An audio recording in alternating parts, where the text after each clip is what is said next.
Saudações investidores, bem-vindos a Investidor Moderno. Agora o Bitcoin cotado a 10.879 dólares.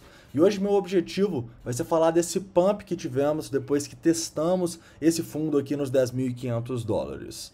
Vamos tentar entender o que esse pump significa, tanto para análise técnica, quanto avaliar vários indicadores de sentimento para tentar entender se isso pode ser uma armadilha ou se isso realmente parece o início de um grande movimento a favor da tendência de alta do Bitcoin.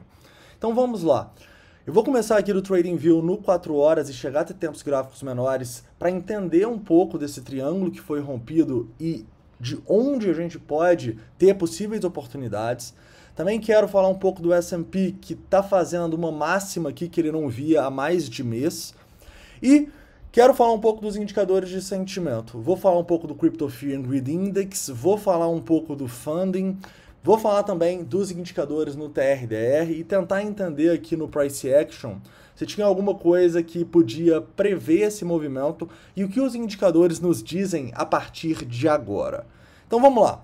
Eu vou começar aqui no 4 horas na Binance Futures para te mostrar que aquele triângulo que a gente estava desenhando no Bitcoin nos últimos dias aparentemente foi rompido para cima e com volume, tá bom? Eu vejo muito claramente que, enfim, a gente teve um volume comprador no Bitcoin. A gente não via um volume tão grande assim desde o fundo que a gente deixou abaixo dos 10 mil dólares lá no começo de setembro. E isso me mostra que, tecnicamente, o Bitcoin passa a ficar numa situação muito mais positiva do que ele estava quando estava aqui embaixo, abaixo de resistências e numa tendência de baixa, tá bom? Nesse momento, o Bitcoin rompeu o triângulo, que dá uma boa probabilidade dele conseguir romper esses topinhos aqui e voltar para uma tendência de alta, tá? É claro que, para mim, o mais importante era essa região dos 10.720 até os 10.800, essa região da linha de tendência. Mas a gente não pode esquecer que a gente continua tendo algumas resistências importantes acima. A gente tem essa resistência dos 11 mil dólares aqui, que o preço testou algumas vezes e não conseguiu ultrapassar. E a gente também tem a região dos 11.200, que é um topo importante anterior, e também é a região de 0,618 de Fibonacci de todo esse movimento aqui, correto? Então a gente tem essas duas resistências que podem sim significar para o preço dificuldade, mas eu enxergo que a resistência mais importante o Bitcoin rompeu. Esse volume é um volume extremamente positivo aqui, pensando no Bitcoin continuar nesta tendência de alta que agora ele assumiu sem dúvidas no curto prazo, tá bom? O Bitcoin, que vinha numa tendência de baixa aqui no curto prazo, estava muito claramente formando uma bandeirinha. A gente tem esse rompimento da bandeira para baixo e a gente tem sim o preço tendo esse teste aqui da região dos 10.500, formando uma nova bandeira, né? Também bem, muito claramente uma bandeira aqui, um padrão bem claro aqui graças ao volume. A gente rompe de novo, só que o que acontece aqui? A gente acaba formando um fundo duplo, né? A gente vai testar a região dos 10.500 e depois sobe muito rapidamente. Então, essa região dos 10.500, a gente sabia que era uma região importante, né? Não só ela, como a região dos 10.400. Então, assim, pensando no longo prazo para o Bitcoin ter problemas nesse momento, eu ainda estou de olho nessa região dos 10.500, 10.400. Era uma região de confirmação maior para a gente ter baixas aí um pouco mais fortes, para buscar abaixo dos 10 mil dólares, ok? Nesse momento, o Bitcoin demonstrou muita força, né? Quando a gente tem essa demonstração de força, pela análise técnica, em teoria é muito bom, mas pela análise de sentimento, a gente sempre quer entender se essa força tem uma boa probabilidade de ser uma armadilha e o preço voltar caindo, né? Ou voltar subindo, igual a gente vê muitas vezes no Bitcoin, ou se realmente é um movimento a favor da tendência de alta, tá? Como eu disse, tecnicamente é um movimento com volume confirmado, então é um movimento bem interessante. O que eu faria aqui? Eu traçaria esse Fibonacci e entenderia que enquanto o preço estiver acima da região dos 10.680, eu permaneço um pouco mais otimista com o Bitcoin agora, né? E por quê? Porque a gente tem essa região de extrema resistência aqui nessa região dos 10.700 e tal, até mesmo nesse topinho dos 10.800, que o preço tinha dificuldade em ultrapassar. Como ele ultrapassou de uma maneira muito forte com volume, eu enxergo que se a gente voltar aqui tem uma boa probabilidade de encontrar suporte, tá bom? Mas Se a gente demonstrar fraqueza, voltar e romper os 10.680, 0,618, para mim já é uma demonstração aí que o preço pode encontrar problemas, né? E a gente ter mais uma armadilha, como a gente teve inúmeras nas últimas semanas. Então, o ponto para mim que os bulls devem segurar é basicamente o mesmo que a gente estava falando ontem para os ursos. Essa região dos 10.680 aqui até os 10.730, perdendo essa região, os bulls podem ter problemas, assim como os ursos, quando essa região foi rompida, tiveram um problema muito sério, a gente teve uma reversão no sentimento, eu vou mostrar isso para vocês em alguns indicadores. Mas vamos lá. Sem dúvidas, esse foi um movimento aí de demonstração de força muito clara do Bitcoin. Eu acho que a gente conseguiu fazer esse movimento muito também por causa do S&P. O S&P que está nesse momento aqui rompendo a máxima, né? A gente não estava tão alto aqui, acima dos 3.430 pontos, desde o comecinho de setembro aqui. Então faz um mês que o S&P não fica tão alto e claramente isso faz com que todos os ativos de risco subam, tá? O Bitcoin nos últimos dias não estava subindo muito, né? A gente estava até estranhando o S&P ter feito esse padrão em V aqui, na minha opinião, um pouco irracional. E o Bitcoin não ter subido tanto, né? Mas agora a gente viu que sim, o Bitcoin subiu e demonstrou a força igual o S&P, subindo inclusive até mais, né? O S&P desde esse fundinho aqui chegou a subir mais de 3%, o Bitcoin desde o fundo lá dos 10.500 dólares tá subindo, chegou a subir mais de 4% e nesse momento está nos mesmos 3 e pouco por cento do S&P, tá?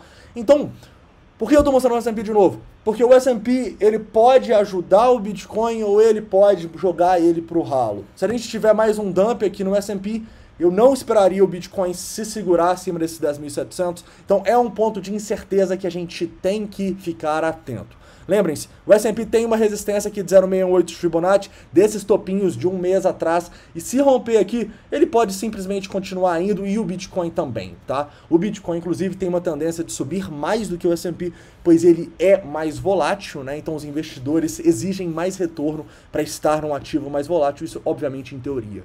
Mas o que eu quero mostrar aqui agora é que na análise técnica a situação que estava ruim para o Bitcoin, ela parece ter melhorado consideravelmente, tá? E o S&P, que poderia ser algo que faria o Bitcoin sair da tendência de baixa ontem, é algo que pode fazer ele sair da tendência de baixa se ele começar a cair, tá bom? Então muita atenção ao S&P.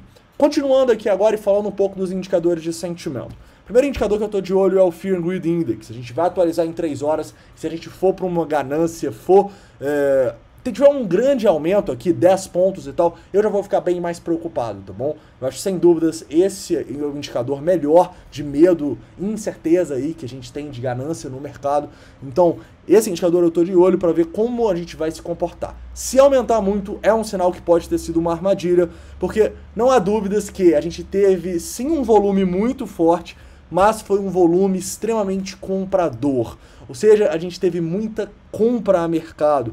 Eu sempre falo com vocês, né? A gente quer ver grandes volumes, mas quando a gente tem muita compra em topos ou vendas nos fundos, é algo perigoso, tá? Então, é por isso que no mínimo a gente tem que esperar os pullbacks para ter uma relação risco-retorno um pouco melhor, principalmente quando a gente tem um ponto onde muitas pessoas compraram ou venderam em topos e fundos, tá bom? Então isso aqui é algo que me deixa um pouco preocupado, que me mostra que a gente pode sim acabar formando uma armadilha. Falando um pouco mais sobre aqui outros indicadores de sentimento de posição, eu tenho outro Crypto Fear and Greed Index aqui, é um Crypto Fear and Greed que eu recomendo aí para vocês, é só procurar o Crypto Fear no TradingView. As métricas são um pouco diferentes, mas basicamente tenta mostrar a mesma coisa, tá? E está aqui em neutro, tá bom? Para encontrar esse Crypto Fear and Greed, o nome dele é este aqui, Cycle by DGT. Tranquilo? Ele está em neutro, né? Então eu também quero ver como ele vai se comportar nas próximas horas, principalmente em tempos gráficos maiores, como por exemplo o diário, tá bom? Esse é um indicador que a gente prefere comprar quando o preço fica vermelho, que fica em medo. Ele ainda está em neutro, tá bom? Então muita atenção aí, porque a gente tem indicadores diferentes do Crypto Fear and Greed Index, mas esse aqui continua sendo o mais importante, tá bom? Estou dando mais uma opção aí para vocês. É um indicador que está no TradingView, então pode até ajudar mais vocês. Mas vamos lá. Continuando e falando aqui primeiramente do funding, né? O funding que ele estava vermelho nos últimos dias, né? Talvez pelo problema que a gente teve na BitMEX, e se ele continuar vermelho é um bom sinal. Se ele começar a subir aqui, a gente vê um funding muito elevado, é um péssimo sinal, tá? Isso aí a gente só tem de 8 em 8 horas, então os próximos dias vão ser importantes para essas atualizações, assim como o Crypto Fear and Greed Index, tá bom? Continuando e falando um pouco mais do price action e de indicadores de sentimento que poderiam ter auxiliado a gente a entender esse movimento, né? Será que algum previu isso? Vamos lá. Eu acho que o mais importante da gente analisar aqui é realmente o nosso rompimento, né, da nossa bandeira que a gente estava falando ontem. A gente tem esse rompimento, a gente tem o preço testando ali quase nos $10.500, formando esse fundo duplo.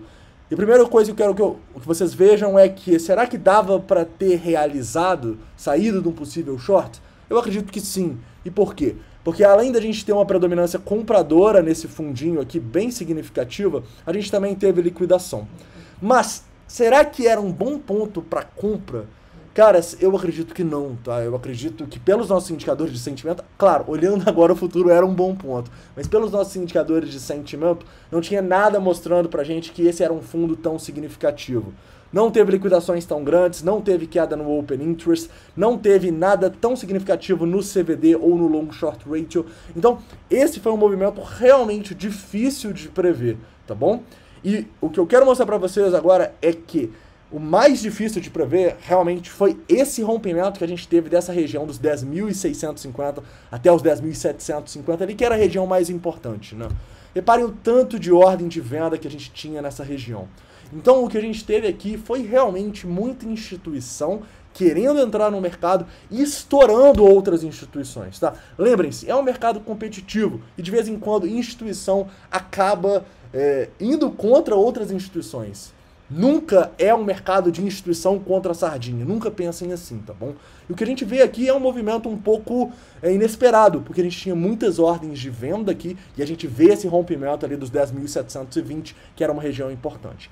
Depois desse rompimento, olha só que interessante o que acontece. A gente vê basicamente as instituições trocando de lado.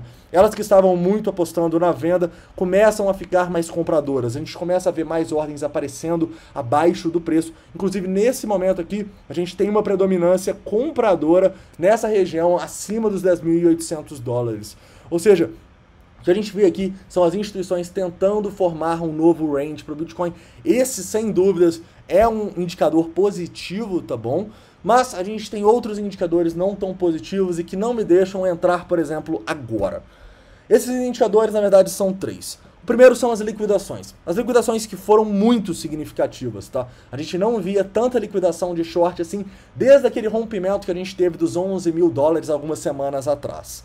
Então, reparem a diferença das liquidações que a gente teve aqui, das pessoas que estavam em long, para as liquidações de short que a gente tem nesse teste ali acima dos 10.800. Ou seja, foi um movimento realmente inesperado que estopou e liquidou muitas pessoas, tá? Não só sardinha, mas instituições também, porque esse número de liquidação aqui, com certeza, a instituição tomou também. E nesse momento aqui, essas liquidações me deixam um pouco preocupado, tá? Me deixam um pouco preocupado, me mostram que a gente precisa ter uma correçãozinha um pouco maior desse movimento, mas eu vejo que aqui também, olha só, a gente acaba formando um padrão bem parecido com o que a gente estava formando ontem, só que ao contrário, é uma bandeirinha aqui agora a favor da alta, ok? Então, é possível sim operar esses padrões, uma continuação desses padrões. Eu não vou fazer, principalmente por causa de 2 fatores. CVD e o Long Short Ratio.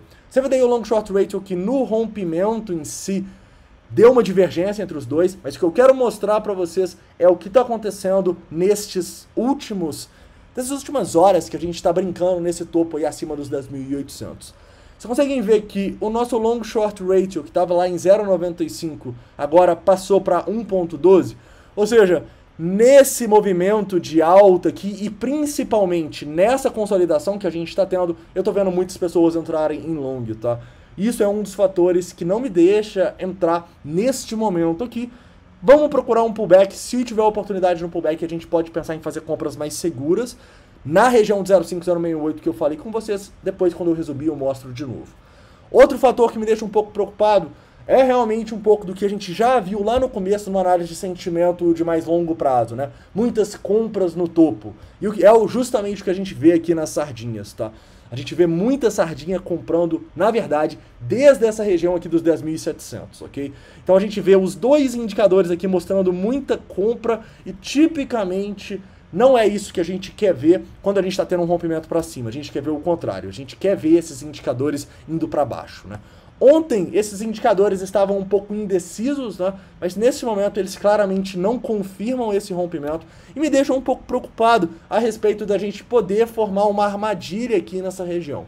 Mas realmente acredito que nesse momento a gente vai estar muito ligado ao que o S&P fizer. Pode ver que ele continua subindo aqui. E se o S&P continuar subindo, eu não vejo os ursos com força para reverter um movimento técnico tão forte igual a gente teve no Bitcoin agora. Beleza? Mas vamos lá. Resumindo, o que eu vejo aqui? Eu vejo que, sem dúvidas, a situação um pouco mais bearish muda devido a esse grande volume de rompimento que a gente tem. Eu enxergo que enquanto a gente estiver acima dos 10.680, a perspectiva para o Bitcoin é boa. Inclusive, acredito que se a gente voltar nessa região ali mais próxima, abaixo dos 10.800 dólares, pode ser oportunidade para fazer day trades, tá? Não vou me posicionar no longo prazo ainda, principalmente por causa de todos esses fatores de sentimento que eu falei com vocês. Mas oportunidades de day trade abaixo dos 10.800 para mim existem, sendo as melhores entre 10.750 e 10.680, tá? Se o preço voltar aqui e fechar candles abaixo dessa região, para mim é um sinal de fraqueza, é um sinal que eu vou voltar a ficar um pouco mais bearish, correto? Mas lembrem-se, uma confirmação maior só virá se a gente romper essa região dos 10.400 dólares. Correto, investidores? Lembrando também, né, que a gente teve um rompimento muito importante, isso é muito bom para o Bitcoin, porém a gente tem duas resistências que a gente não pode esquecer, que é a região dos 11.000 dólares e dos 11.200. Beleza, caras? Então é isso, espero que vocês tenham gostado do vídeo, não esquece de deixar todas as dúvidas, críticas, sugestões nos comentários, um forte abraço e até a próxima.